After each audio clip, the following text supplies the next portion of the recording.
What are the odds that one man could survive the two most catastrophic events of the 20th century? Because it happened, and almost nobody knows his name.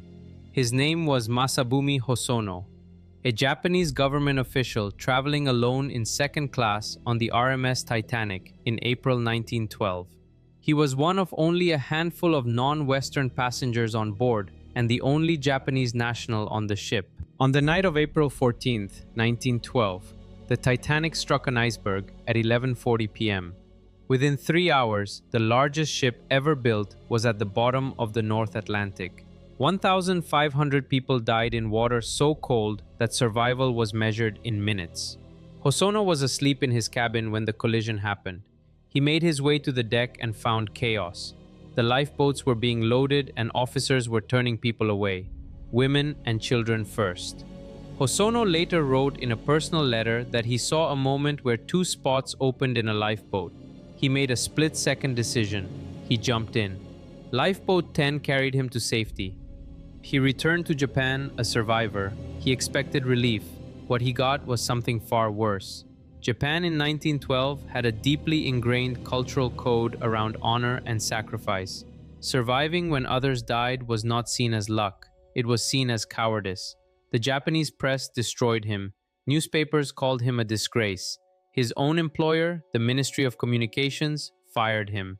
He was written out of Japanese Titanic passenger lists entirely. For decades, official records simply pretended he was never on the ship. His family hid the truth from their children. His own grandchildren didn't know their grandfather had survived the Titanic until decades after his death, when a letter he had written on White Star Line stationery the morning after the sinking was discovered in a drawer. He spent the rest of his working life rebuilding quietly. He eventually got his job back. He never spoke publicly about the Titanic again. And then came August 6th, 1945. Hosono was in Hiroshima when the United States dropped the first atomic bomb ever used in warfare. The explosion was the equivalent of 15,000 tons of TNT. It destroyed 5 square miles of the city instantly. Between 70,000 and 80,000 people died on the first day alone. Tens of thousands more died in the weeks and months that followed from radiation poisoning. Masabumi Hosono survived that too. The details of exactly where he was in the city and how he escaped the blast are not fully documented. Hiroshima records were devastated along with the city itself. But what is documented is that he was present and that he lived.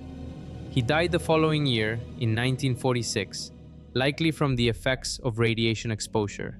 He was 70 years old. One man, born in 1870 in rural Japan, survived the most famous maritime disaster in history, was destroyed by his own country for surviving it, quietly rebuilt his life, and then survived the single most destructive weapon ever deployed against a civilian population. His story was almost completely unknown for most of the 20th century.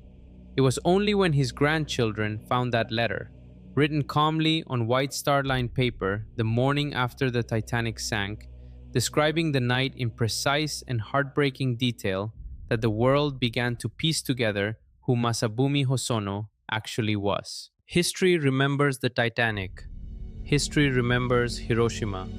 It just forgot the man who lived through both. If you think this story deserves to be known, share this video, because some stories are too important to stay buried.